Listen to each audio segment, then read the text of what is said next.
Hi everyone, hopefully we're live. It's Kamal Fernandez here. Good evening. You're probably watching Strictly at the moment, but if I can peel you away, peel you away from the television, I thought we'd do a spontaneous live. So, lives are something that I do on a regular basis for my VIP groups. If you're partaking in the big VIP, just come forward. I could just see that Susanne was trying to get out. Okay. So I'll just move back. Don't be shy. Yeah, okay. So, lives are something that I do for my VIP groups on a regular basis. If you're interested in joining my VIP groups, just go to Kamal Fernandez online training.com. Shameless plug. And you can find out a little bit more about that and join my VIPs. So, I thought this was a spontaneous idea to do a live with my good friend Bryony Cole, who owns this fantastic facility, Eye2Eye in Bristol, and she does dog training, she does television work, and she owns a Hunterway, a German Shepherd, and a thing, who's a hound type thing. And Bryony's training her German Shepherd for One Year Ring. And this is my friend Susanne, who we know nothing about. Apparently, she wants to be ambiguous. But this is my friend Susanne Jaffa. Anybody that knows Susanne will know that this is very much out of her comfort zone to do this live. But those of you that don't know Susanne has had, shall I say, a little bit of success with Australian Shepherds, making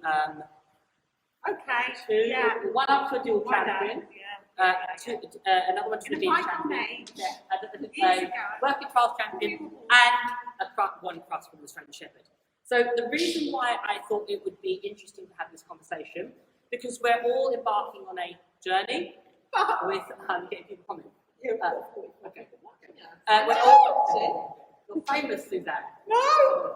We're all embarking on a journey to a new sport with dogs that may not be the dogs that you would assume would be best suited to that particular discipline.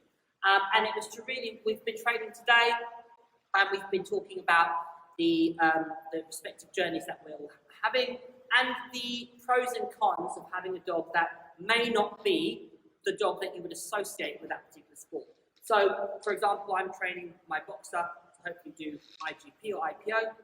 Susanne's got a young Australian Shepherd who she's starting her training with in 1 year ring, and Bryony's doing it with a German Shepherd, which is a new sport to Bryony.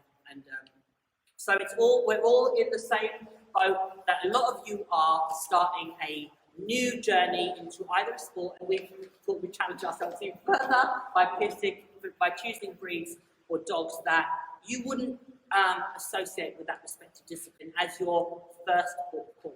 So, for example, the sport I'm endeavouring to do, the dogs that are dominant in that are definitely Malinois and German Shepherds, and I would say that was probably the same, certainly Malinois for Mondio.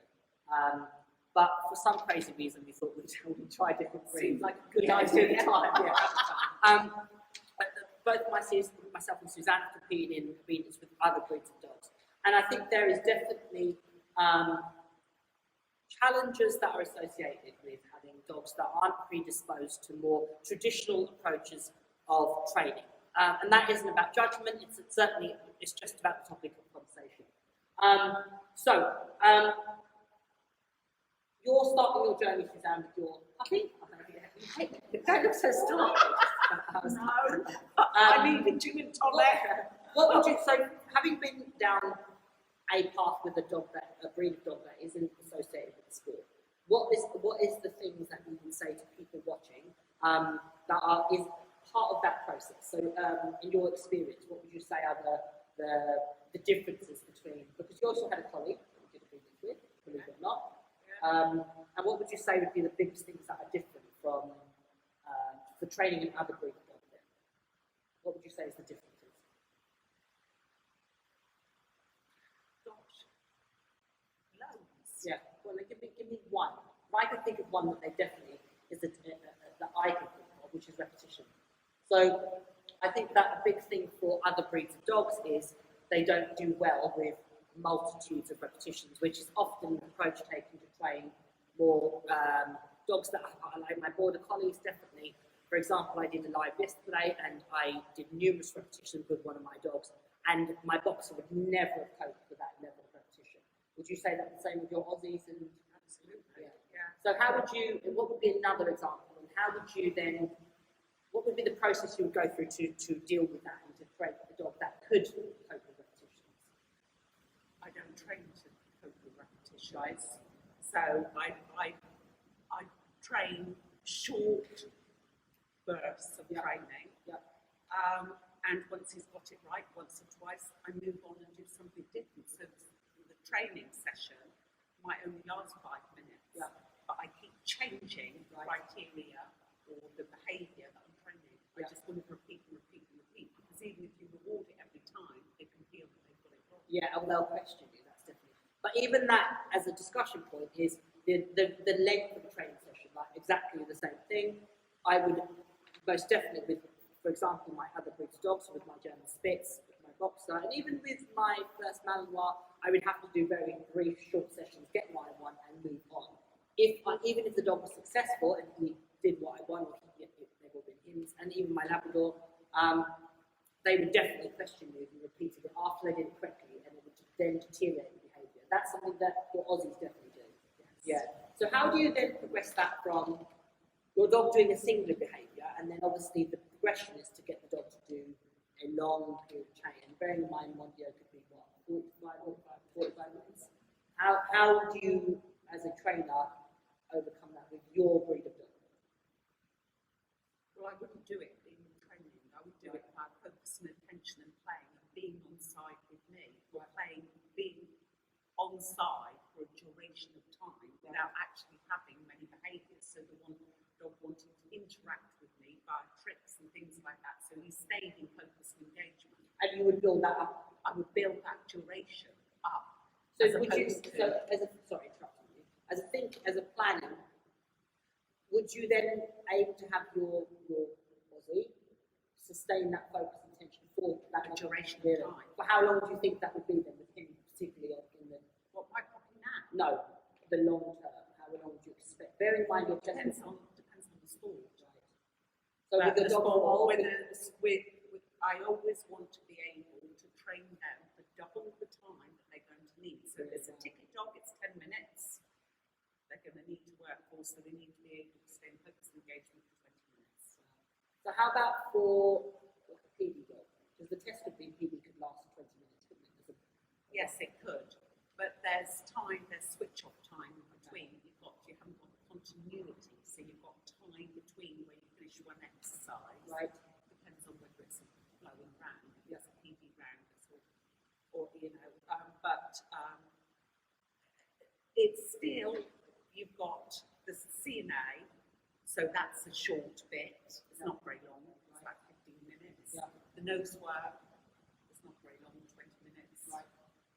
And the PD, maybe 20 minutes. So they're short sections. It's interesting that you qualify 20 minutes is short, because in comparison to say a lot of times I think that one of the pitfalls that I think that people trade with other breeds is they just have to reward too frequently. Bearing in mind you're saying 20 minutes is easy, I would say one of the things that people definitely fall into, we discussed this afternoon about ratios of reinforcement and schedules of reinforcement, how by rewarding too often you create actually a weaker response to the dog, don't you? Especially with your other breeds of dog, would you say? Absolutely.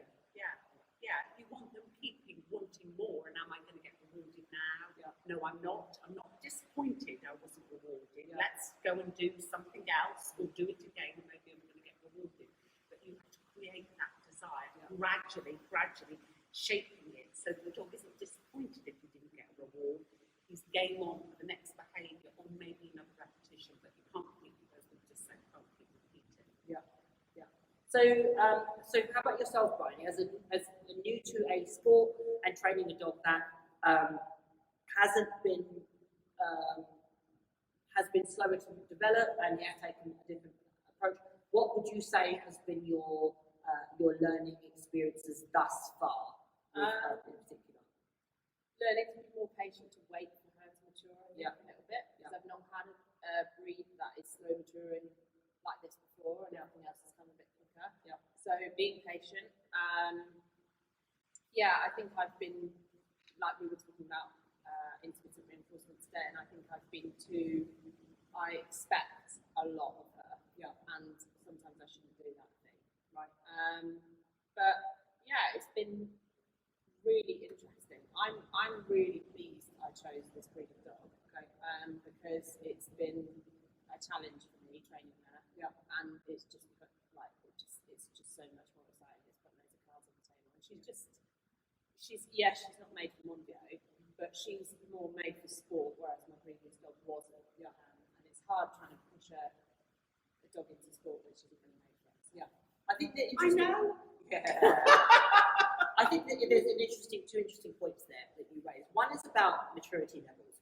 So it's not unusual for, say for example, a border collie to be up, ready, and well before a year. I've had numerous border collies that have been physically and mentally capable of doing a substantial amount at a relatively young age. That isn't to say all border collies, and please let me be clear about that. Border collies are most definitely not the perfect dog, far from it, but they definitely have a predisposition to the traits that are desirable for training. Whereas a 2-year-old German Shepherd or a 2-year-old Australian Shepherd or a 2-year-old Boxer, they are babies, aren't they? Yeah. Mentally, They are. physically. I think Aussies they actually mature quite quickly, Right. much quicker than a Shepherd Right. would. Not as quick as a collie, but Yeah. I think that they mature quite quickly, really. Really? Yeah. Is that because you asked of them, Susanne? Who knows? Right. But I found that all of mine have matured quite quickly, really. Really? Yeah. I don't know about yours, but she's 19 months old now, and she's just had another growth spurt and stuff like that. So she's still physically being put together as well. Which I had before because I had a giant breed before, I have a giant breed. But is your boy full grown? No. He's as high as he's going to be, as Yeah. tall as he's going to be, but he's going to fill out. But do you notice stark changes in his? Well, I have since I last saw him a couple of weeks ago. He looks. I think totally when you live with them all the time, you don't Yeah, notice yeah, it. yeah. You don't notice it. I think there's definitely, with the breeds of dogs I have, certainly my Boxer, although he's not a particularly tall Boxer, he definitely physically took a long while to mature. He took a long while for his body to coordinate with his, and even then once his body was together, and his mentality took a little while to develop. And I know my Malamute, who was very tall, he was like at 10 months old, he was still growing, he was bum high. I remember really struggling with heel work training because although he mentally had, a level of concentration, his body just didn't coordinate. And it was a case of then just, leaving it be. I think that's the big thing with certain breeds of dogs. You can't, even though you might want to progress your training, you have to go the way of the dog. Yeah, you have to wait. And that in itself can be frustrating. It is. I find that really frustrating.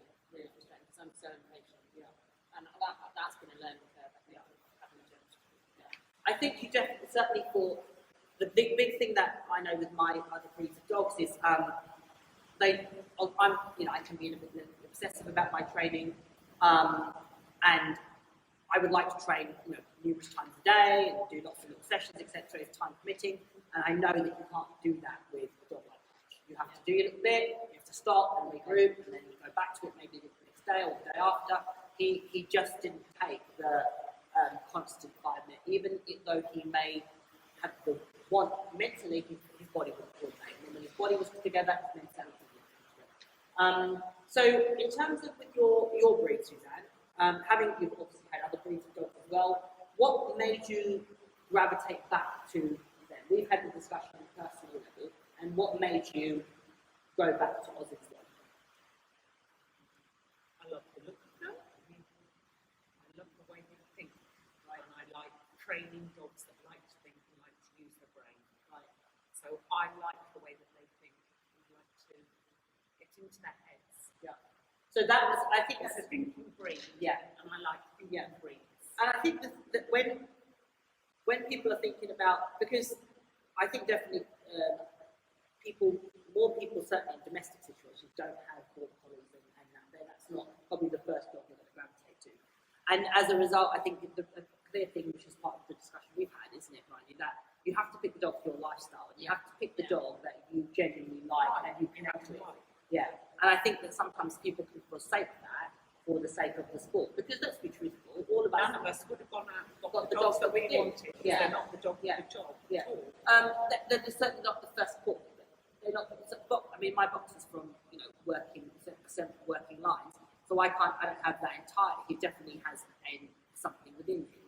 But the obvious choice would have been Told Man. I've had them before. I always would have got one that would have been susceptible to the job. But I chose him because when I like the breed, and when I remember people asking me, why did you get one? Because I like them. I think you've got to like the dog that you have, as opposed to getting the dog for the task. Because to me, It depends on whether you love the sport and you actually want to do the sport, and it's the sport that attracts you, then you might get a dog for the job. Yeah. Yeah, because we've got quite a lot of background noise. Okay. But it depends on why you're training, what you're training for. Yeah. But don't you think, Susanne, I don't know about you, but, like say, for example, with Punch, there was a possibility, you right? Yeah. There was a possibility that he may not have done the sport that I wanted because of his injury, and that was very much a possibility. So if I hadn't have wanted that dog because I liked that breed and that particular, I'm going to end up with a dog that couldn't have done it. If it was, do you know what I mean? If it was purely for the job, and the dog then can't do that particular sport, you're ending up with a dog that you didn't get for, in my opinion, the right reasons. Do you not think so? Well, yes, Yeah. but there's lots of people who don't think like that. Yeah, yeah. So, Because to be fair, we all you live with try. our dogs. Yes. So our dogs all live in the house. Yeah. And my old dogs now get to sleep in the bed with me. Yeah. So they're part of your family. They're part of your life. But then saying that, I mean, that aside, because, I mean, obviously you had your Rondell, but you gravitated back to Aussie because they suit you. They suit me as a person. Yeah. And I think that's a really, really important thing, to get the dog that you particularly like, isn't it? And it doesn't really matter if the sport says get X and you like that dog. And I urge people to really take that into consideration. You've got to like the dog that you, and don't allow the sport to then deter you from getting your Australian Shepherd or your boxer. You have to, but then part and parcel of that is accept the fact that your journey might be different to somebody. Might be. Yeah. It will be. Yeah. Very different. And that's And fine. And you're going to many have, obstacles. absolutely, you're going to get obstacles, you're going to get advantages and disadvantages, aren't you? You know, I would say, Where's the advantages? okay, let's take Aussies, for example, the vegans. I personally think Aussies have a Natural movement. natural movement. So you would score over me with my little smooth-coated Border Collie or my smooth-coated Malinois, and with, their little straight, my Malinois with their straight shoulders, you would have a distinct advantage because your dog would move naturally better than mine. And they're also their structure, because they've got, leg in each corner, and they're quite substantial, and they've got a broad chest. They're going to have and they've got a coat. So you're going to have a lot of things that would be an attribute to a sport like obedience. But the trade-off is, they go, you threw the retrieve article, why would I want to pick it up? You said go to that Sedway marker, why would I want to do that effectively? So there is pros and cons, isn't there, really? Whereas my Malinois might happily love to do retrieves and love to do Sundays. But I think a key thing is to enter into the relationship that you have eyes wide open. Would you not agree? Yeah. Yes. But you love the dog, you love the breed, you work with what you've got, and you do the best that you possibly can. Yeah. And like you say, there are going to be some advantages. I don't know quite what advantages I'm going to have in Mondial Ring. Yeah. What an Because achievement. What an movement. achievement. Yeah. Well, Yeah. let's just wait and Wait and see. see. Yeah. But if I'm enjoying the training, but we could argue about obedience, about having movement. Yeah. We could get into the whole thing about does movement But then really let's matter? let's take the. It matters to me. Yeah, but let's take not movement. Let's talk about the size of the dog versus, say, for example, if you had a Chihuahua to do hill work, that's going to be challenging, isn't it? If that was your breed, your Australian Shepherd who's up by the hip, there's an advantage. So I think the thing is, you've got to, when you pick the breed of dog that you love or want, The breed etc. of dog that that you, I think that's really, love really important. is most important because you're living with the dog. Aaron's watching. Is And it? he said, "Oh, you're a bit too serious." I'm So sounds always serious. petrified because I've never done this and it's under duress. And I just want to Did take slip quite a away.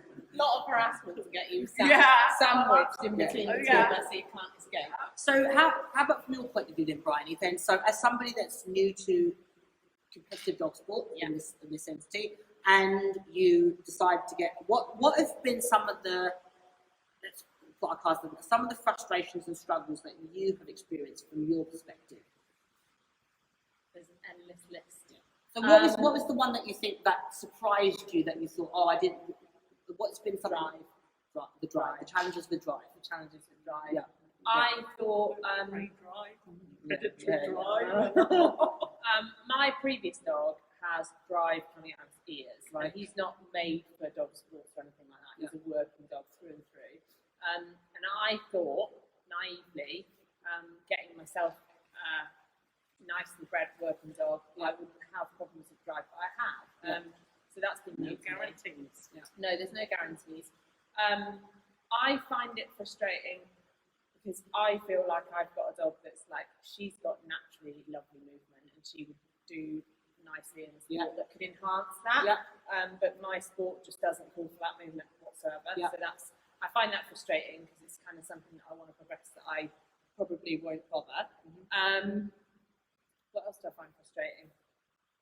I mean, she surprised me in good ways in the sense that she is like the best dog to live with I've ever had.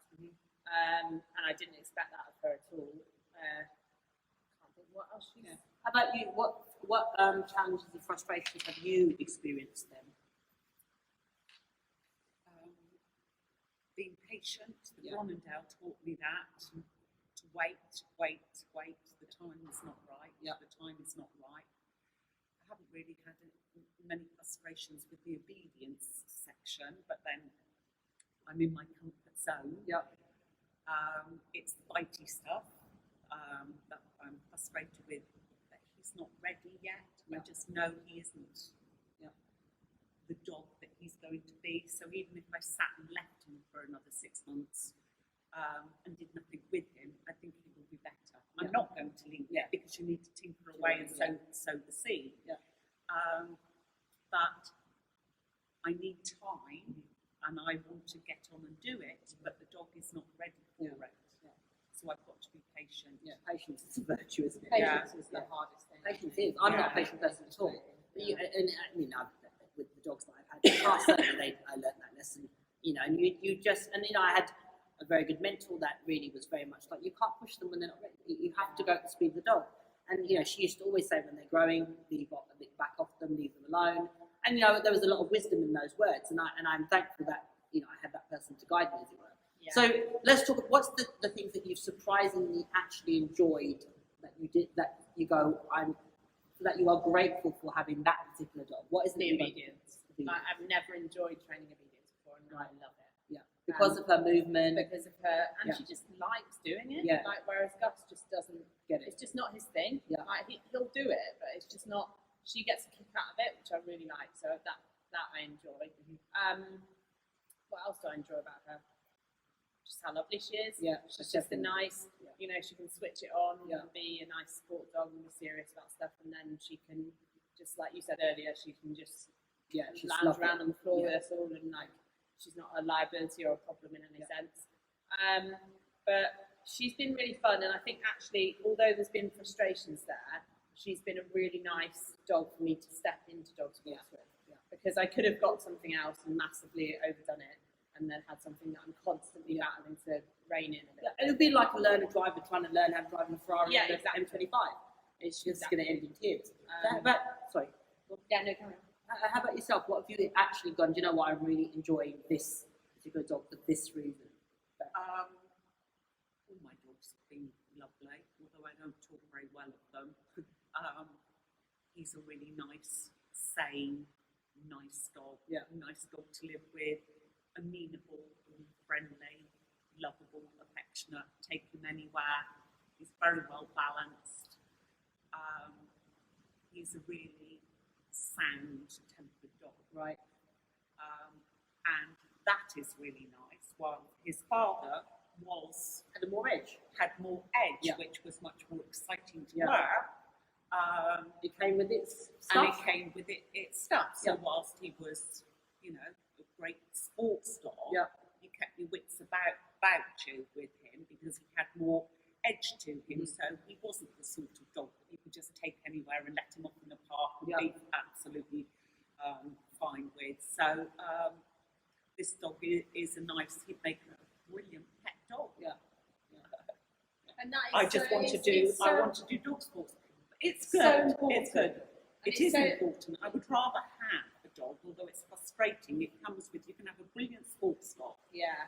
right? But the lifestyle that I lead would mean that it would make it difficult sometimes Yeah. if the dog had a lot of Yeah, edge. And I want a dog to be able to know he's absolutely fine with animals. He doesn't have a Yeah. serious chase Yeah. problem, Yeah. prey. Yeah. He's 100% with all sorts of Yeah. people, and that is nice. But it means that there doesn't seem to be much edge that you can particularly mark and get him agitated. Yeah. But I feel that it may come. He's naturally guarding now. Yeah. So little things like barking. when And he's somebody only a comes- baby. He's Yeah, only he's what, only 10 like, months? yeah, 11 he months? is, he You know, you're is. going to see. There's going to be.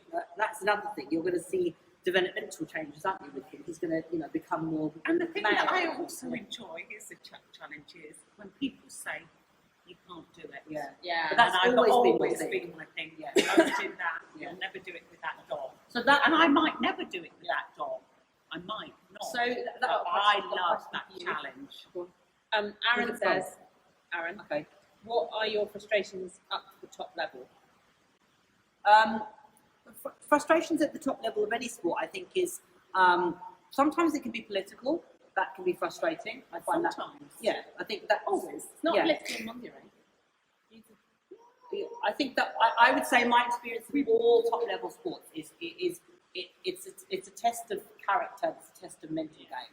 You know, I would say that that's not the frustrations, it's actually kind of why we do it, isn't it? It's the challenge of overcoming your own. It's not just dog No, training. once you Dog get to that training is level, just a yeah, part of it. I think at that level it's Mental not game. anymore that dog. But it's we not talked actually about that something. again earlier, didn't Yeah. we? Mental Yeah, game. we were So talking that's about- a whole yeah. another. Yeah, my frustration, sometimes it can be political. I think that could be frustrating, and that's part of the mental game. You have to develop a mental mindset to deal with that. Yeah. I think the frustrations also at top level sometimes is, we were discussing, this isn't a frustration at top level, this is a frustration of dog sports. Your dog can do the most amazing round, whatever, you know, whatever sport you're in, the dog can do everything to your goals, your aspiration, your training objectives, and you can get nowhere. And then your dog can be absolutely horrendous in your mindset, and the dog can be successful. And that has always been something that, as a trainer, as a competitor, that I've had to adjust my mentality to. That you have to take the rough and the smooth, so to speak. I think that it's part of competing in dog sports that largely they're subjective. They're based on subjective. Agilities and flyball aren't, but all the other sports, certainly the ones that we're endeavouring to partake in, are subjective. So one person could look at your dog and think that's amazing. I think that's, you know, maximum points, and somebody else could say no, that's absolutely horrendous. So I think that subjective opinions can sometimes be frustrating, but you have to be true to what your goals and what you in any sport. This is not about other breeds. This is about training objectives versus competing. You have to, in my opinion, be true to what your goals are, what your agenda is, and strive for those as a trainer and as a competitor. And the goal, hopefully, is that all the sun, the moon, everything aligns on that occasion. Do you not agree? What If what only. advantages have you had from your boxer? Advantages. So I have to say the advantage I had with him is that he quite likes the bitey bit. You know, so for the sport that he does, you know, he was always okay on that. The obedience has been his biggest struggle because of a lot of physical, like stamina. Was a big drama for him. His face shape definitely made getting him fit really, really challenging. Thank you to ProDog Raw. He's like in amazing fitness now. Shameless plug there, ProDog Raw. But joking aside, I consider his breeders have been fantastic, and they were really, really instrumental saying the breed needs you to do X. So that was really a thing. But the frustrations, physical stamina has been a real challenge. But the advantage he had was definitely he liked the bite he did, and he took to it quite well. But so that was definitely an advantage. And he was actually quite methodical naturally on tracking. So whereas with the Malinois, I think speed would have been an issue. I know with Thriller speed was an issue, and Strut speed was an issue. The little tracking I did with them, but with Punch, bless him, that's where his methodical mindset is actually an asset, because he's quite monotonous and he's naturally. So those were definitely two advantages. Yeah. Shameless plug. The supplements from ProDog are a big influencer in what you were saying about endurance and stuff. Definitely. Like I like, really I wouldn't are. say it unless I know this is that you hate this. I know. Yeah, but we tell us you should get your supplement. You should get your supplement. But genuinely, like we It talked made a about massive today, difference. it makes a huge difference. Massive for him. It's massive. I said that. I did a lot of work on his fitness. I will say that. But definitely, his fitness level. He couldn't even throw a ball. Like you couldn't chase after a ball. More than 2 times now. And that in itself, you think. Or what he really struggled with was if he ran a short distance, like say 20 meters, and you asked him to bark, he was like, "No, I can't do it." Yeah. You think, and that has massively changed. Yeah. But yeah. Any other questions? Not at the moment. Everyone's loving the conversation. So, Suzanne's not. Let's discuss never get the dog you want, not the dog the sport dictates. Also applies to some collies, not just other breeds. Yeah, absolutely. I mean, I have collies, so I'm not anti-collie. Please don't listen. I want to be clear on that. I have Malinois. I've had Malinois. I've had a working line German Shepherd. I've had really, really, really high drive dogs, and they've been absolutely fantastic to train. I've had dogs that, like my Spitz, no natural drive at all. But I got my Spitz because I wanted Spitz. I got my Boxer because I wanted this Boxer. I got my Labrador because I like the breed. So my thing is always be, and there's a million other breeds that I'd love to get, and I'd love to train, and I'd love to see what that, like I'd love Dalmatian one day, I love that breed of dog, but I love to look at them, and I think that's like, you have to like the dog that you own. Yes, there is nothing like a dog that has that little bit of a spark about it. It's like an adrenaline rush, to have that dog that has that and looks with you with that expression of let's go again. But it's also nice not to have that, like especially You have to live- domestically. Like the dogs you that don't I've have had, to worry. absolutely. I mean, like Punch definitely has an edge. Strut definitely had an edge. Thriller definitely had an edge to her. And they was, and Swag, my German Shepherd, she was neurotic. She was amazing, and she'd work like her work ethic was incomparable. But I had to work on things like not being hysterical at doorways, or like don't scream your head off hysterically. Then that was when I was a police officer. Like at 6 o'clock in the morning or 5 o'clock in the morning, she'd be like ricocheting off the crate to the back door to go out, and it goes. So I had the harder thing with her was domesticating her, having her so that you could just live with the dog. And honest to God, it was absolutely insane. But working through that stuff. Nick Hilling, who is my new trainer that I was talking about, said she did a workshop with you yesterday and loved it. Aaron says, what is the importance of mental resilience in the trainer when it doesn't go to plan and you have to start again? I know I struggle with this as it feels like you've failed. Oh, that's a good one. That's a good question. That's a good question. I can't first? answer that. Mental resilience. Large bottle of wine. How does it go? You're going to fail far more times than you succeed. It's all part of it. You might speak up And it might just be a blip, but you can't expect the road to dog training to be smooth whatsoever. In fact, I always feel that it's expect problems and then don't. So I don't generally feel defeated. I know that if something's going wrong, I trained it well, but I trained it to the best of my ability, and I just know that I need to be better. I think the assumption is that the line from A to Z will be just really straight, and that if you've seen it through the ups and downs until you inevitably reach your goal. I can honestly say there's not a dog that I've trained that I feel that I could not have done it better. So I think that that's a given, that you always look back reflecting on that particular dog and hopefully glean from it. You have to accept that when you are in taking. Yes, I'm drunk. Okay, good. Good. I think that when you are embarking on a Did you have a training session? Is that Yeah, why is that why it's drunk? You're drinking 'cause it went wrong, Yeah. yeah. If when you are embarking on a journey into a new sport or a sport with a new dog, it doesn't really matter. You are absolutely going to encounter challenges and frustrations, and you are going to question why you did it, and you are going to wonder why you didn't get the bandbar instead of the box or the Australian Shepherd. But the irony is that that's what's part of it, and the irony that's all. If it was success. easy, Yeah. if it was easy, it wouldn't mean anything. challenging. it wouldn't be challenging. And it wouldn't mean It's actually anything. having the Yeah. troubles Yeah. and overcoming Yeah. them that Yeah. is the greatest Yeah. thrill. Yeah. And the irony is that when you reach that summit goal, whatever, you would get that certificate.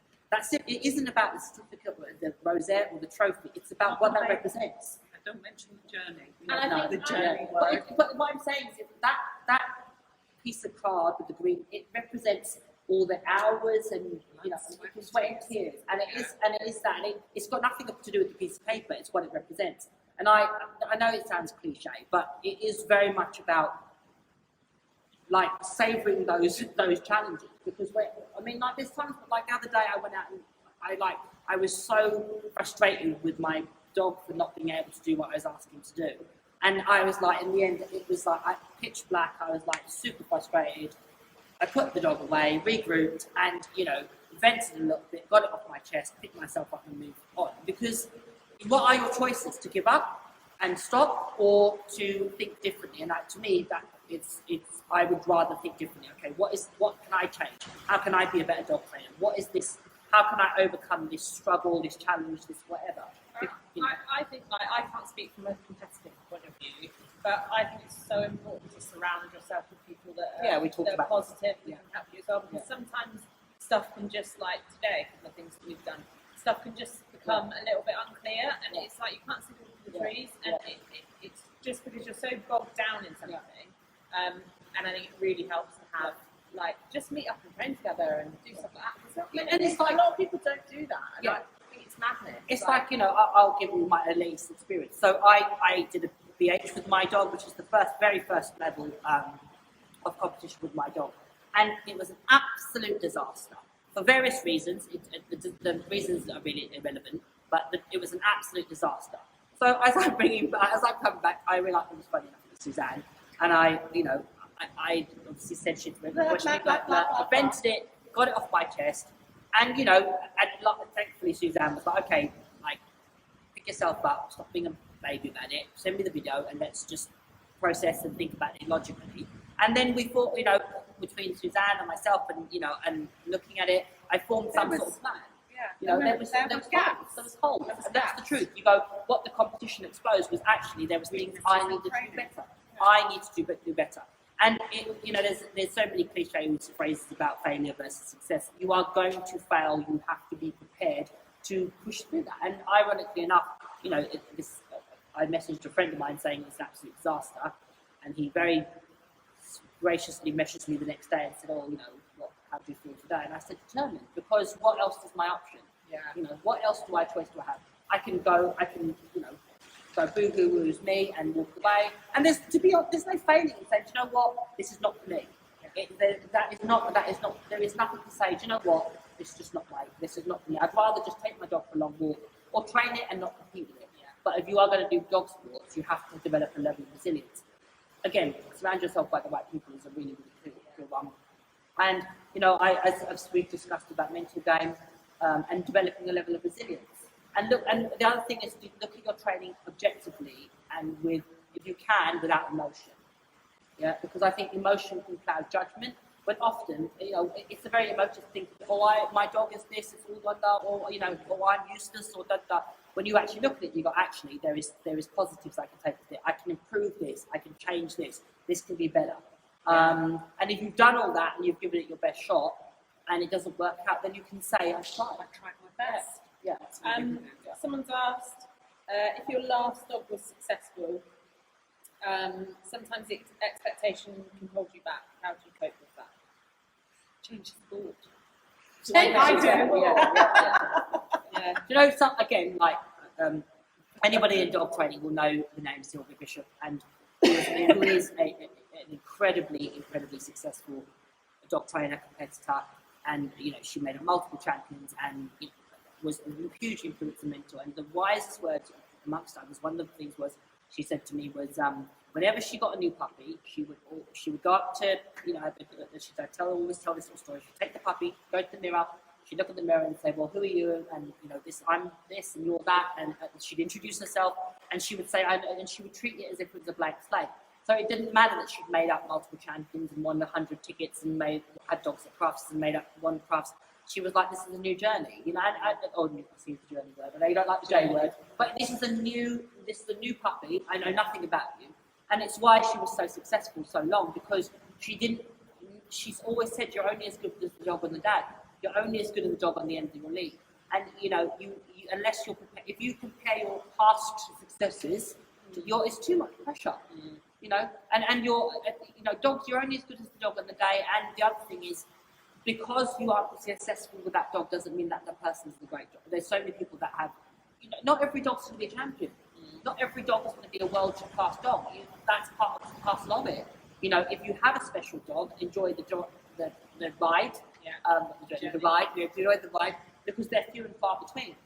But it doesn't mean that you can't be successful within that dog's capability.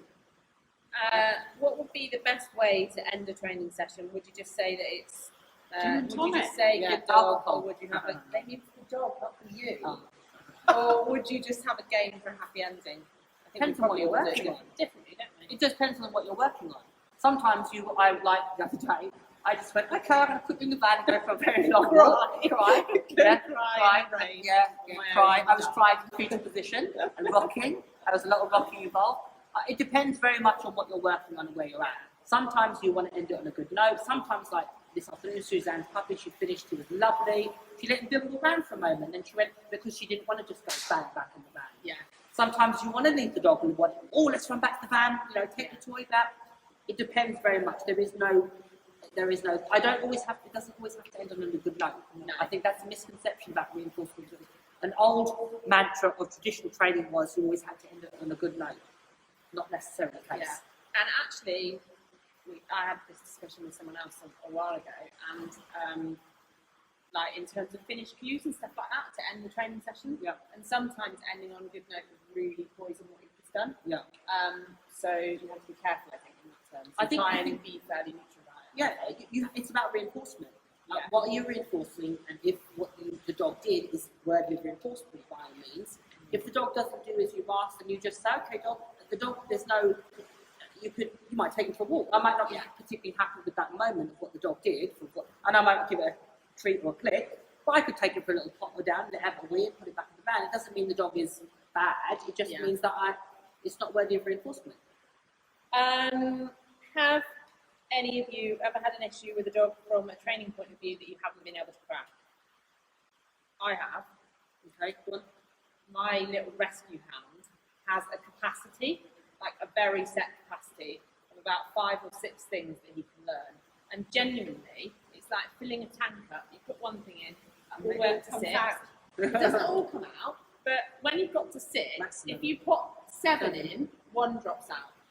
And he has a capacity, and that's fine because he's a pet dog and he's really So what was the question again? Have you ever had a training problem that you haven't been able to crack? Loads. I can't crack that. And to be quite honest, Loads of things. But I put sticky plaster on and you train badly. Just train badly, and sometimes I've time decided again. I'm going to accept what I've got and know that it's going to be okay for other people. Or I've gone, this is absolute shit, and I'm going to ditch it, which is what I'm at with my DC. I love my DC, and I don't know whether to accept what I've got because I like it, or whether they're all going to hate it. Well, you need to show someone, because I really like it. Well, it's nice obedience DC. So it's snappy and smart. Snappy and smart. So there's lots and lots of things. I don't think that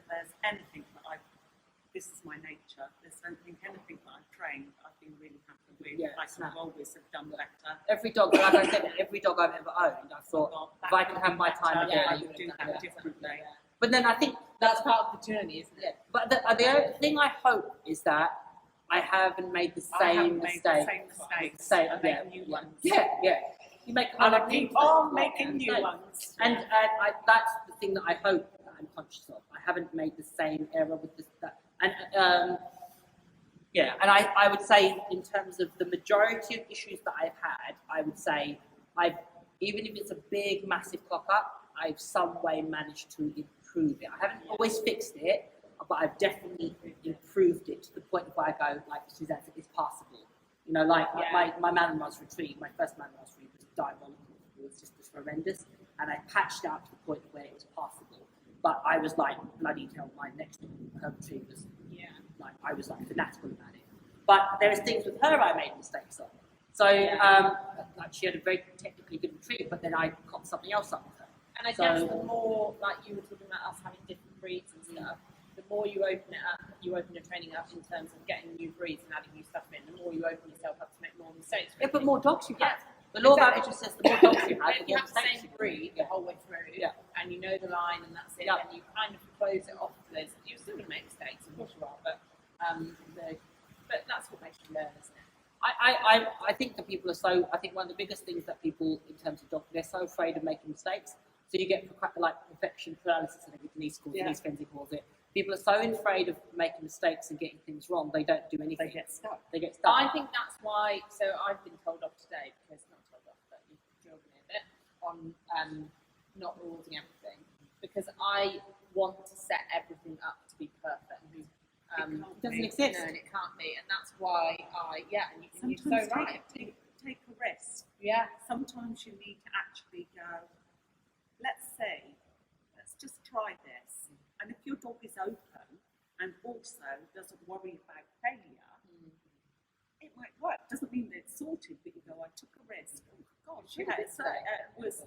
or you can actually say, I took a risk and it didn't pay off, but you haven't damaged your dog. And you may learn something from it. You may learn something from absolutely. actually, you know, putting your dog in a situation that it could go right, it could go wrong, but the dog's world doesn't fall apart, and that's actually really important. Yeah, and You that's don't get- resilience, isn't That's resilience. Resilience Because, to like, I failure trained as a last night. I handler and a didn't. dog. Sorry, you want.